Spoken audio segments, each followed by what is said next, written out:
In an age of science, one tale of the supernatural continues to seduce us. The legend of the vampire. Pale, elegant, aristocratic, he is embodied in Count Dracula. His bloodlust at once repulsive and irresistible. By day, he hides his face from the sun. By night, he escapes the velvet confines of his coffin and flaps off to drain helpless damsels of their lifeblood.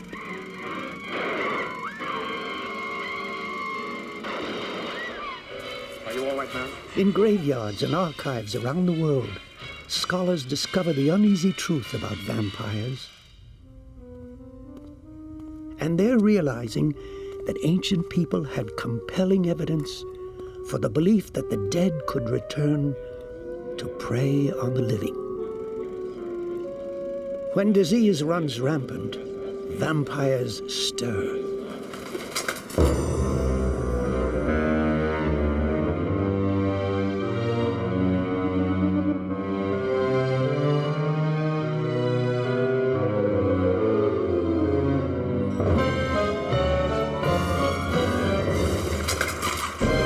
Nosferatu do not die like the bee when he stings once. He is only stronger, and being stronger, have yet more power to work evil. This vampire which is amongst us is of himself so strong in person as 20 men. He is of cunning more than mortal, for his cunning be the growth of ages. He can direct the elements, the storm, the fog, the thunder. He can command all meaner things, the rat and the wolf. He can grow and become small, and he can at times vanish and become unknown. How then are we to begin our strike against him? So wrote Bram Stoker in his 1897 novel, Dracula. The story of the evil Count has been thrilling millions for over a century.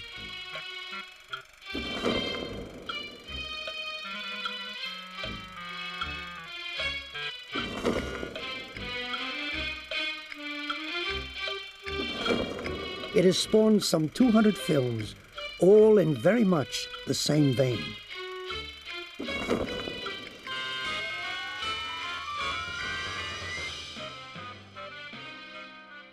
Stoker blended legend and history to conjure his brilliant fictional creation.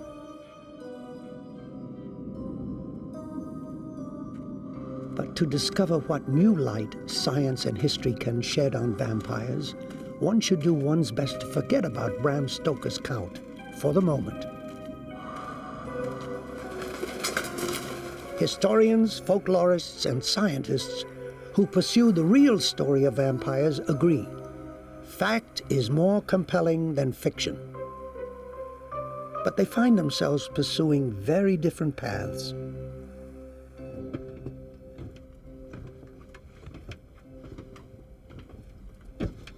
Historians stalking the real Dracula have more than ample evidence that he existed.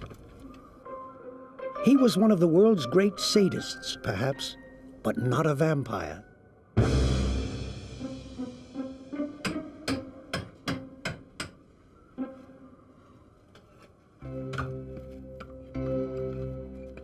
Folklorists on the trail of vampires are finding that, for as long as human memory stretches, people have been going to extraordinary and gruesome lengths to make sure the undead stay in their graves. And archaeologists sometimes dig up evidence as well, like this 200-year-old corpse excavated on the Greek isle of Lesbos. 8 stakes have been driven through its neck and groin.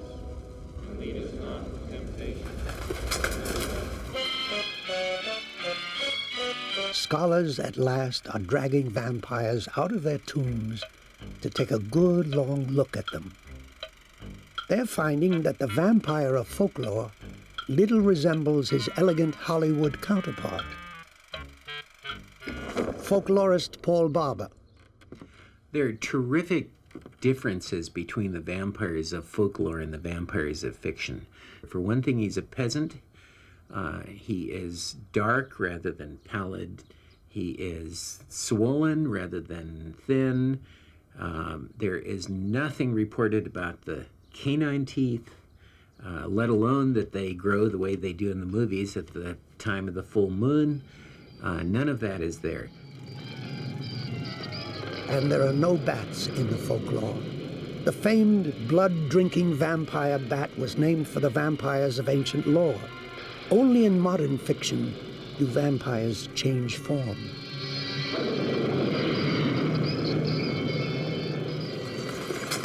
So if you go looking for vampires, you won't find light-fearing, bat-loving, caped aristocrats who are long in the tooth. Sometimes vampires don't even drink blood.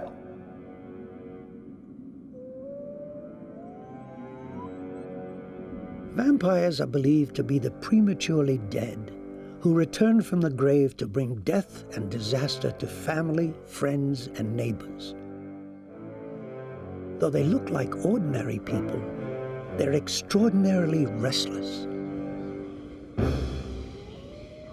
Peace comes to the vampire only when its corpse suffers any one of 1,000 gruesome mutilations. So they'd go to the graveyard, dig the body up, and drive a stake through it, or behead the body, or cut it up into pieces, or cremate it. There are any number of ways of dealing with vampires. The only one that shows up in fiction is driving a stake through it.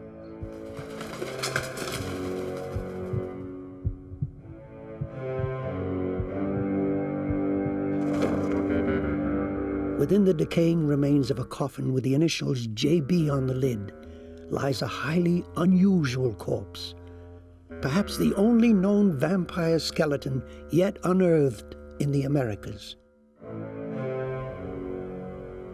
Originally from Connecticut, JB now resides at the National Museum of Health and Medicine in Washington, D.C.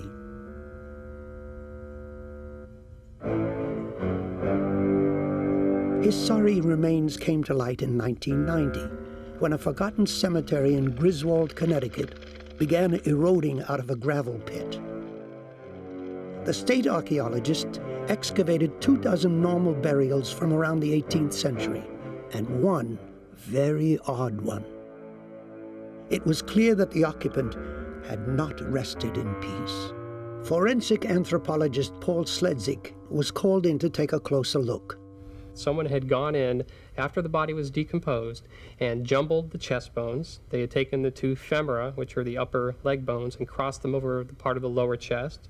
And they had taken the skull and placed it in the middle part of the chest. So you had essentially the appearance of a skull and crossbones on top of jumbled chest bones. To Sledzik, this post-mortem mutilation proves that JB was believed to be a vampire. Oral and written accounts of such treatment are found with surprising consistency around the world. But physical evidence on the scale of JB is a rare prize. Well, when people ask me the question, is JB a vampire, I always ask, what's your definition of a vampire? If you believe in Bram Stoker, Bela Lugosi, then no, he's certainly not.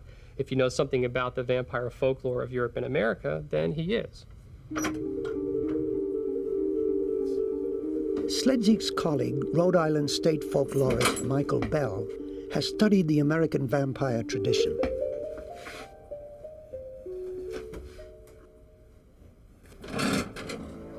His research has turned him into a vampire hunter. But unlike his fictitious colleague of Dracula fame, Dr. Van Helsing, Michael Bell tracks his vampires in town halls and libraries, leafing through dusty tomes and turning up tragic and outwardly unbelievable stories.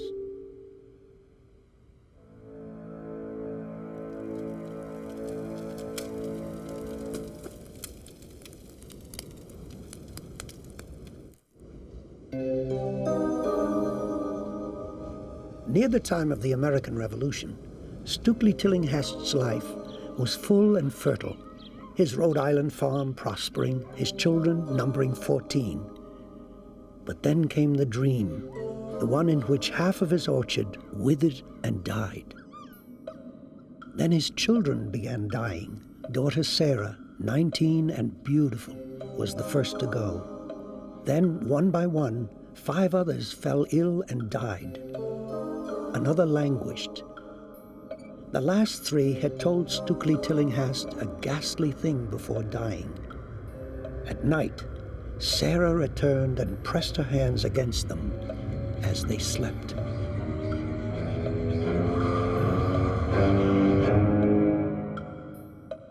When Stukely's wife Anna began to experience Sarah's nightly life-draining visitations, they knew that to save the rest of the family, their dead daughter must be stopped.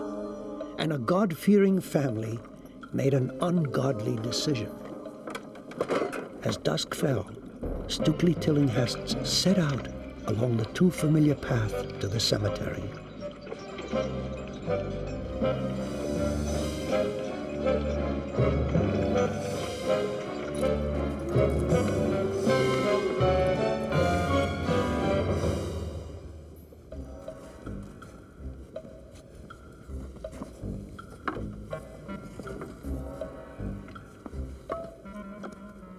By light of day, Stukely had already buried 6 of his children.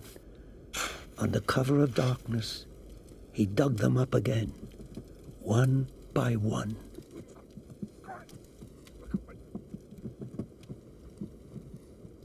And as they exhumed the bodies, they found that they were all decomposed until they got to Sarah, who was the first one to die. And they found that she was fresh-looking and more beautiful than ever. Beautiful as she was when she died. Sarah. So they cut out her heart and burned it on a nearby rock. Well, as a result of exhuming the bodies and burning Sarah's heart, one more died who was too sick to recover. But the rest of the children survived, and the rest of the family survived. So, in a way, it seemed to work for the family.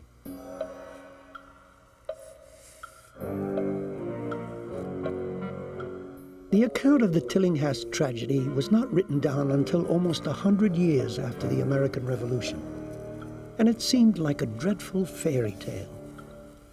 Bell decided to see if he could track down the family historically.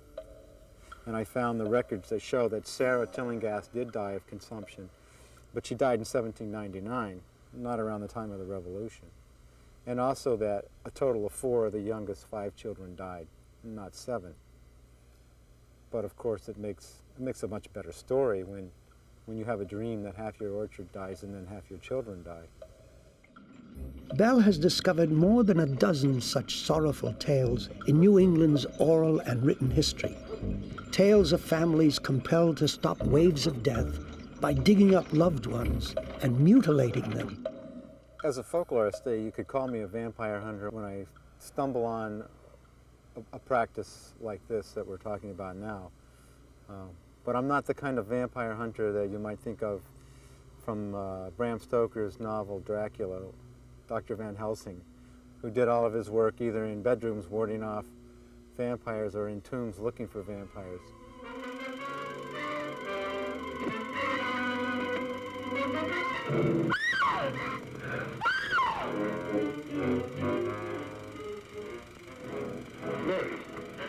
Bell's strange New England tales do not mention bats or vampires, but the American rituals closely parallel vampire accounts throughout the world.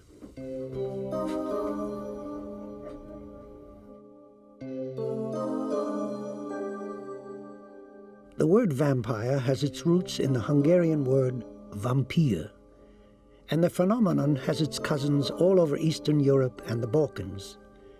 The upir in Russia, Poland, and Czechoslovakia, the vudkodlach in Serbia, the vrikolas in Greece, and the nachzer in Germany. The vampire has deep roots in antiquity.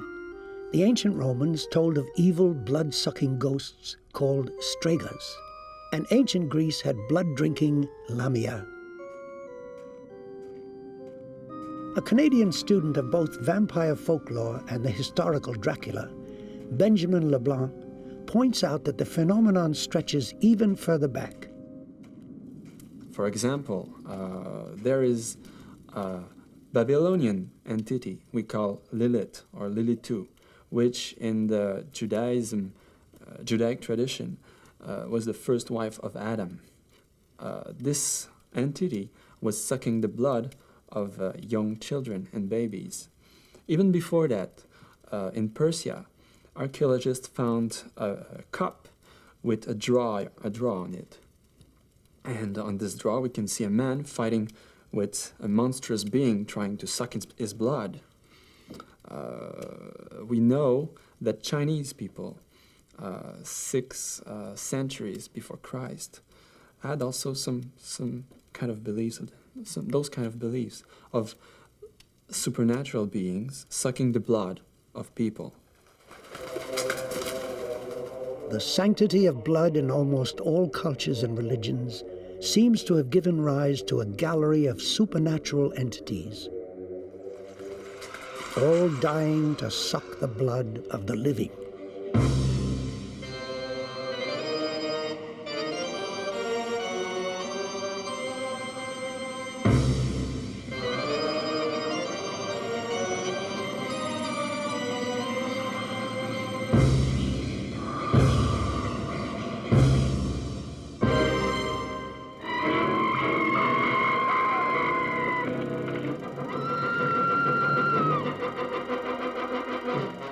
In fiction, the vampire lovingly sinks his teeth into the neck of his victim. In European folklore, however, the vampire bites the person somewhere on the chest, usually over the area of the heart. The ways of dispatching the vampire vary from place to place. The stake through the heart is traditional throughout Eastern Europe, but sometimes cutting out the heart and burning it, or burning the entire corpse or skeleton, were the methods of choice. Vampires were sometimes buried face down, with a stake wedged between the lid and the chest, or a sickle blade over the neck. In Germany, some vampires might be buried with a net of thousands of knots, for vampires could not resist untying knots and would be kept busy in the grave for eternity. The question remains, why have people continued to believe in the life of the undead?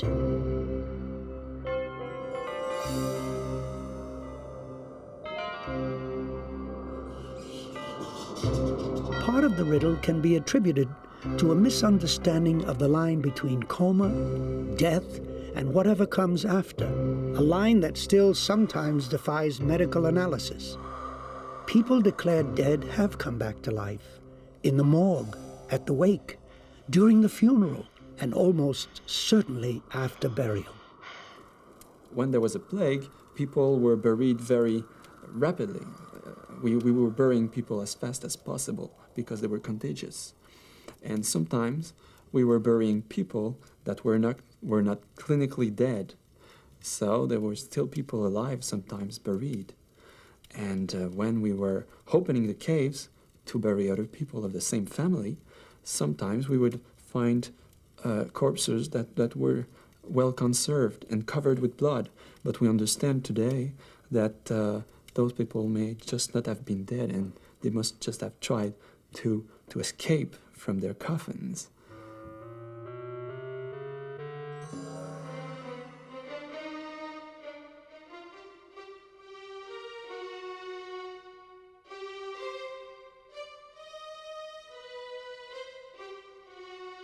Sometimes the dead are restless.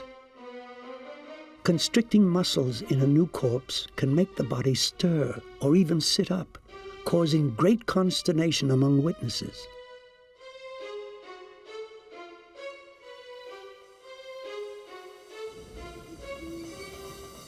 In the grave, decomposing bodies can shift or make noise, which can be equally unsettling. More recent scientific research hoped to explain away the vampire. In 1986, much to the delight of the media, a biochemist proposed that a chapter of vampire lore may be traced to a rare blood disease.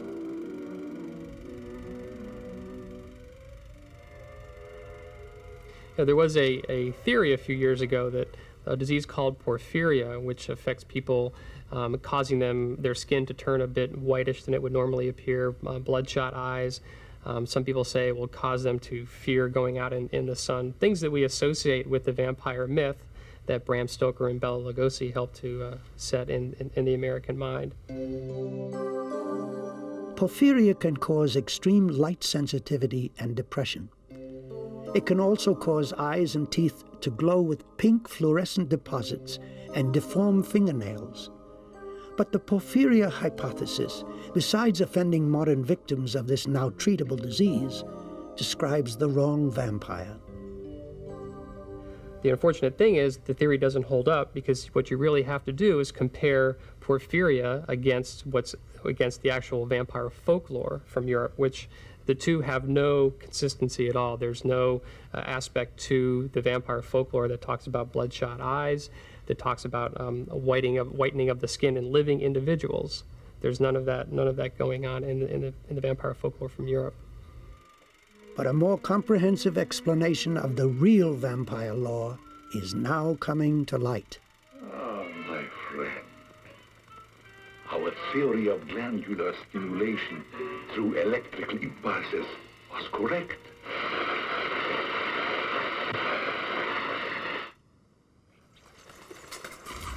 In the early 1730s, a group of Austrian medical officers reported witnessing a vampire execution in the Serbian village of Medvedja. A rash of mysterious deaths in the village were being blamed on Arnold Powell, a man who had been dead for years. The villagers decided to dig him up. To the surprise of the medical officers, it looked like the villagers had their man. When they unearthed his corpse, he just didn't look dead enough. In their report, the medical officers described the event in detail. They found that he was quite complete and undecayed, and that fresh blood had flowed from his eyes, nose, mouth, and ears, that the old nails on the hands and feet, along with the skin, had fallen off, and that new ones had grown. And since they saw from this that he was a true vampire, they drove a stake through his heart, according to their custom, whereby he gave an audible groan and bled copiously. Dozens of such accounts survive from Eastern Europe in the 1700s. Folklorists and historians have long agreed that these documents provide a fascinating glimpse into the superstitions of the time. But Paul Barber sees something more. When I first started studying these documents, one of the things that kept me from taking them seriously was that very often they told about how they got the body dug up and they drove a stake into it and the body came to life and groaned. And whatever else I was willing to believe, I wasn't willing to believe that a body that had been in a grave for a month had come to life and groaned because somebody drove a stake into it. One day I started realizing that I'd really never myself dug up a body and driven a stake into it. And I started to wonder what would happen. And so I went to various medical examiners and asked them, and they said it would groan. But what about the other outrageous details of these vampire killer accounts? Can a dead body get fatter, its lips glistening with fresh blood? Can it grow new skin and nails? Or remain undecayed months or years after burial? For Paul Sledzik, the gory details of the vampire accounts are close to home. The particular interesting features that I've found in reading them are aspects of fingernails growing after death, new skin appearing, hair growing, teeth appearing as though they've become whiter and longer, things like that.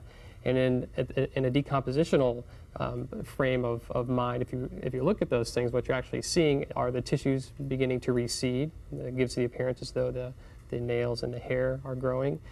The new skin is actually just the old skin sloughing away and a new kind of fresh skin appearance to the skin underneath.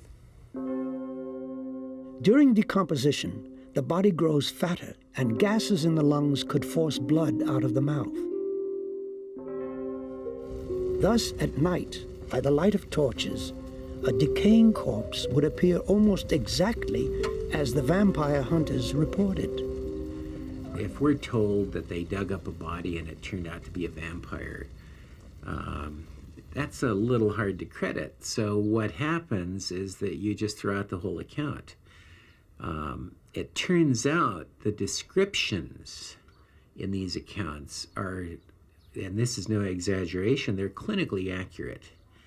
The interpretations of the events aren't our interpretations, namely that indicates that the body was sucking blood from the living. Ironically, Transylvania, the Romanian province that has become forever linked with vampires, is one of the places where the vampire did not always suck blood. A suspected vampire might be staked or decapitated, even if its mouth wasn't bloody. Romania got into the vampire lore mostly because of Bram Stoker. It's not that they don't have that lore there. In fact, they do. They just have a different version of it from, say, the Slavs and the Greeks. But when Bram Stoker put Dracula into Transylvania, this caused us to associate the vampire lore with Transylvania. In fact, the model, the character that he was borrowing the epithet Dracula from, was a character in Romanian history who was a prince, not a count. He was from Wallachia rather than Transylvania, and he was never thought by the population to have anything to do with the vampire lore. So this was strictly something that Bram Stoker created. You can hardly blame him for that. He was writing a novel. He wasn't writing history. But it's a rare example of a novel that many of us have taken for history. Bram Stoker might be loved throughout the rest of the world, but in the homeland of the historical Dracula, Stoker's name and creation are universally seen as a blight on the reputation of a national hero.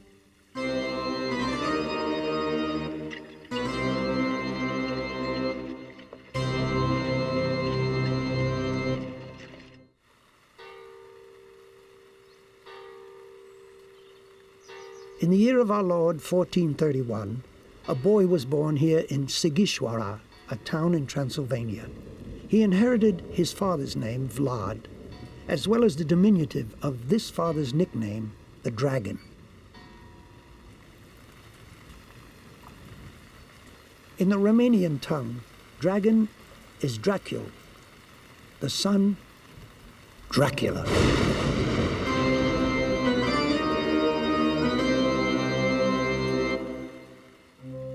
True to his name, Vlad Dracula would grow up to be not a vampire, but a ruler whose ruthlessness, it is said, made Machiavelli catch his breath in awe.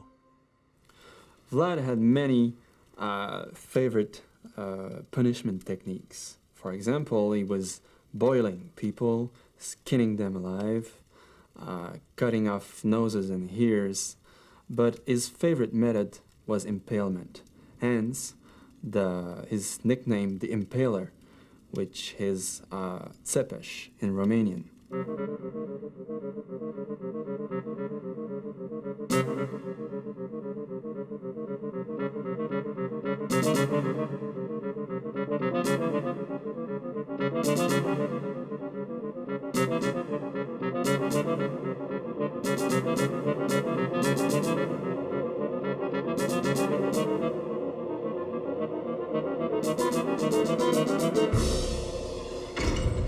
While a teenager, Vlad Dracula spent 6 painful years as a hostage to the Sultan in neighboring Turkey. His life was an insurance policy against Wallachian aggression. His father, Vlad the Elder, ruled an uncomfortable buffer zone between the Turks' Ottoman Empire and Europe's terrified Christian one.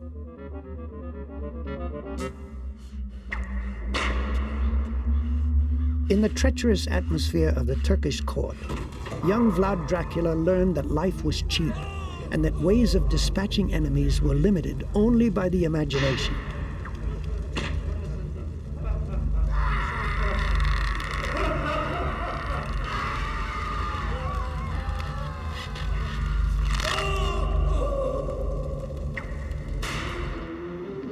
At 17, upon the assassination of his father and brother, Vlad was free to leave Turkey and eventually fought his way back to the throne of Wallachia. Knowing that the local aristocracy, or boyars, had conspired in the death of his father and brother, he invited them to a great feast to celebrate Easter.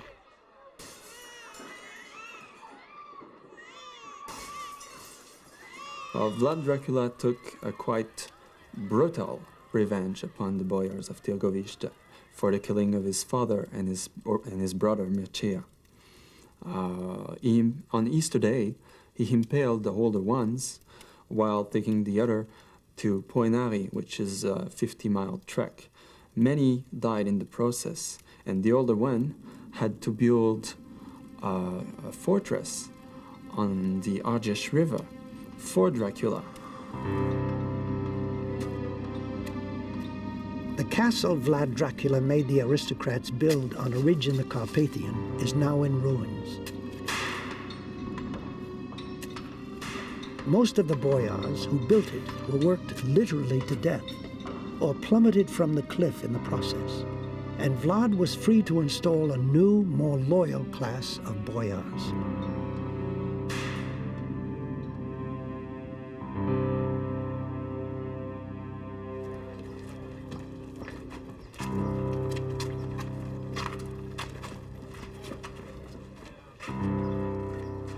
In one of his most infamous and best documented acts, Vlad Dracula built a banquet hall outside his capital of Târgoviște and invited all of the poor, old and infirm to a splendid banquet.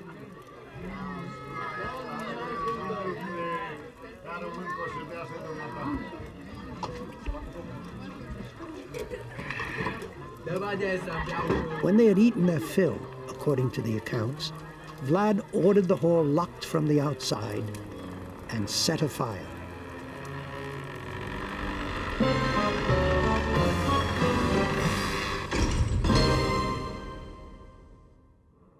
According to historian Ionel Bauman, the guests invited to Vlad's banquet were not who they seemed to be. Din câte se cunoaște din scrierile care au rămas până acum. We know from documents of the time, and from those of Vlad the Impaler, that those so-called lame people were actually thieves. Those thieves, or robbers, had become a public danger and were threatening commercial trade, which was being developed in the country. Pentru că, bunul motiv, că îi puneau într-un real pericol activitatea comercială care se desfășura atunci în țara românească. Having rid his own country of the troublesome upper and lower classes, Vlad turned his energies toward the infidel. The Turkish Muslim Empire had its eyes on Europe, and Vlad stood in the way. With the Pope's blessing, Vlad made daring raids into Turkish territory and captured thousands. De ce nu-i toată oastea aici? O parte din boieri au nesocotit porunca măriei tale. N-au venit cu steagurile lor. Spahi. Knowing that the Sultan would not allow his acts to go unpunished, Vlad Dracula ruthlessly poisoned wells and burned his own villages on the way. The Turks could barely scrape a living from the countryside, but Vlad had more tricks up his sleeve, as memorialized in this 1978 Romanian film, Vlad Cepeci.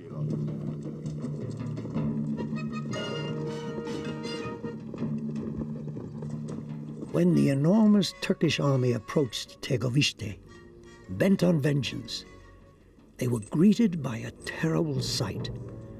The carcasses of some 20,000 Turkish prisoners on wooden stakes, a forest of the impaled. From then on, the Turks would call him, with mixed contempt and admiration, Kaziglu Bey, the Lord Impaler.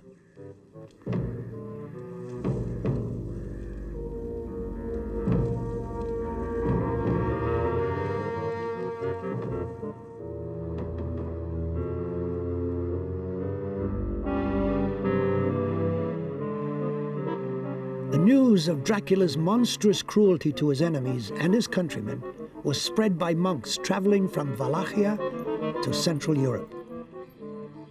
Dracula cut off noses, ears, and genitals. He decapitated people or nailed their hats to their heads. He supposedly ate human flesh and drank human blood, forcing others to dine with him. Into his prisoners' wounds he poured salt or honey, then let animals lick them, dispensing a most exquisite agony. Vlad Dracula's name took on a second meaning. Dracula the dragon. Dracula the devil. In the end, not even his European allies could stomach Vlad's excesses. He spent 12 years imprisoned in the castle of the King of Hungary. Later he was freed and reinstated to the throne of Wallachia. But he was soon assassinated.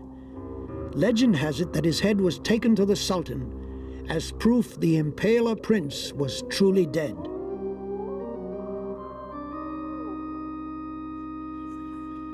He was buried here in a grave in a monastery on Snagov Lake.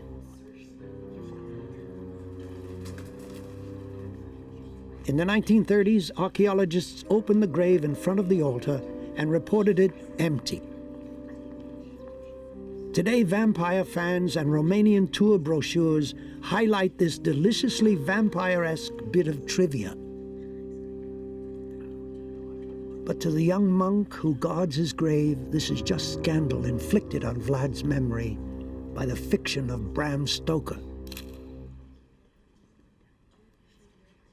Vlad a fost în primul rând iubitor de patrie. Vlad the Impaler was primarily a man who loved his country and its people. A tras în țeapă A protector of the church and its ideals. pe trădătorii de neam He impaled justly those who betrayed his country. că a avut frică de Dumnezeu. Vlad the Impaler is buried in front of the holy altar. Da, este. Yes, his body is buried here.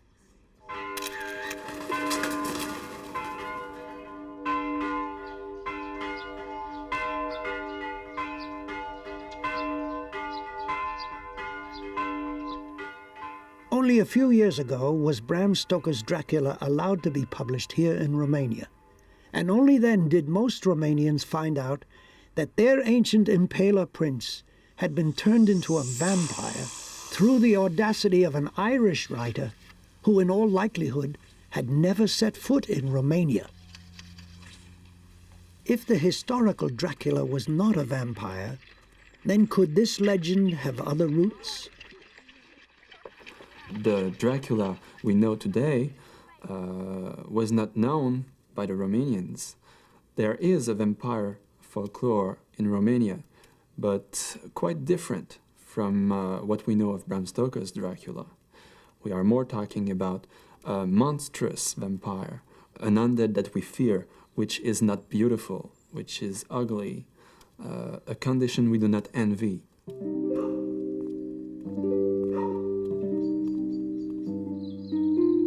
To the dismay of Romanian historians, the post-communist regime has welcomed the influx of tourists, clamoring to see the places where the vampire Count Dracula lived and ruled. But in the castles and museums of Romania, the caretakers of Prince Vlad Dracula's memory stand ready to disabuse them of such notions. Castle curator Maria Marcu. Mă deranjează foarte mult că figura lui Vlad Țepeș, așa zisul Dracula. It disturbs me greatly that the image of Vlad the Impaler, also called Dracula, has been so misrepresented. They have turned him from a fighter for law and order, justly punishing those who betrayed him, into a vampire, a creature that does nothing but suck the blood of his fellow humans. It makes us very indignant, and we try to show our foreign guests the real version of Vlad the Impaler. Historian Raul Mihai. There is no connection between the historical figure of Vlad the Impaler and the character depicted by Bram Stoker. The novel does have a kernel of truth in it, in that there was a real historical character, Vlad the Impaler, who was a chieftain of the Romanian country. Some of his contemporary German chroniclers described his activities, but the depiction by Bram Stoker of Vlad as a vampire is the product of his fantastic imagination.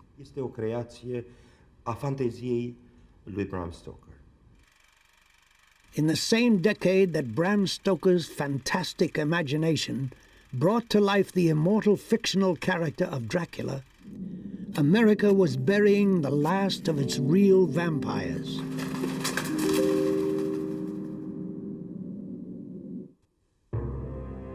This is the grave site of New England's last known vampire, Mercy Lena Brown. Her story is typical of the many New England tales that folklorist Michael Bell has discovered. Members of the Brown family were dying, and the doctors could do nothing to stop it. In desperation, they went to the graveyard, like the Tillinghasts had done, and dug up the dead members. Most had rotted to skeletons, but Mercy was undecayed. Her heart held fresh blood. The family cut out the heart and burned it. Then they mixed the ashes with water and drank it. The roots of this unpalatable folk remedy lie in Eastern European vampire tradition, where the ritual included drinking the blood of the vampire directly. People believed that you could keep from being attacked by a vampire if you drank the blood of a vampire. And what's so odd about this is that we have much, much stronger evidence that people drank the blood of the dead than we have that the dead drank the blood of the living. I think it's odd that this practice occurred in New England, because the settlers here were Yankees and they were English descendants. And the practice is most common in Eastern Europe, in Northern Europe, in Germany, Transylvania, Romania, Greece. How it got here is another question. And for those unfamiliar with its parallels around the world, it might seem a stretch to call the stories of Sarah Tillinghast and Mercy Brown vampire stories, but they clearly resonate with a definition found at the crossroads of folklore, history, and science.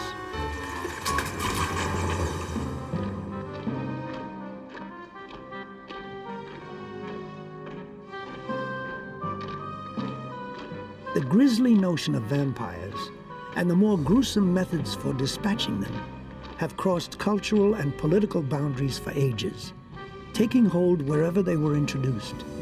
What could cause such a morbid fascination to endure? Paul Barber believes that sometimes the living have good reason to blame the dead.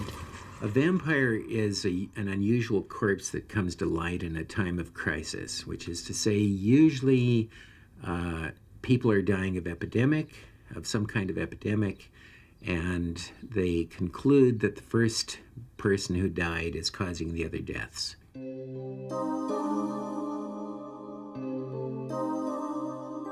In Europe, often the epidemic was pneumonic plague. But what was the disease that caused New Englanders to resort to such strange and awful medicine?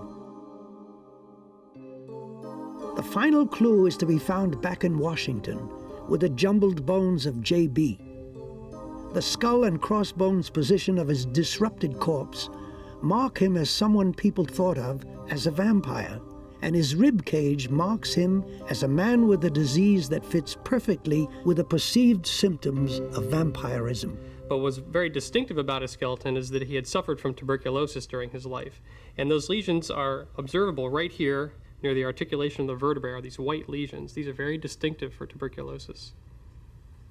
The common thread that ties all of these cases together is tuberculosis, because it's consumption that was killing people, and it was consumption that people didn't understand, and it was consumption that people wanted to stop.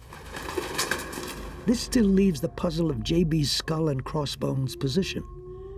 In most cases of vampirism in New England, it was a fresh corpse that was disinterred and disrupted, not a skeleton. Perhaps JB was just a local variation on the folklore. Perhaps the people involved in JB's case had previously tried to kill his corpse, but the consumption continued to take victims. What's always struck me pretty strongly, especially from the New England tradition, is that you have fathers, brothers, daughters digging up the bodies of their mothers, sons, daughters, what have you. So to think that I could go in to the grave of my mother and remove her heart and burn it and drink the ashes as an antidote from some disease that I have is completely foreign. But what's very interesting about the whole tradition is it makes sense from their point of view. In the end, vampire folklore was not an outrageous phantasm of the illiterate imagination. It was an attempt to make sense of a terrible contagion, like tuberculosis in the US, pneumonic plague and other diseases around the world. As far as we know, Mercy Brown was the last of her kind. By the time her family had removed her heart, the modern understanding of disease transmission had banished vampires to the remotest parts of the globe. Just as vampires seemed doomed by the arrival of medical science, Bram Stoker's Dracula had become a worldwide bestseller. Vampires possessed the public once again.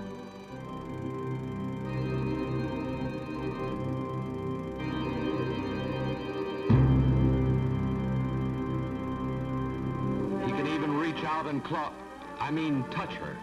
And she's for real. And this whole thing is for Real One of the Vampire, passion-packed motion picture starring Theda Bara in 1915. But these vampires scarcely resemble the historical Prince Vlad Dracula, the Impaler, or the vampire of folklore. Taking their cue from Stoker's novel, people bought vampire hunting manuals and vampire killing kits, complete with hawthorn stakes to plunge through the hearts of the undead. But the would-be vampire killers were on the lookout for pale counts and fair damsels, or evil nighttime bat changelings. The real vampire story and its scientific foundation still languish under that long, elegant shadow cast by the fictional Count Dracula.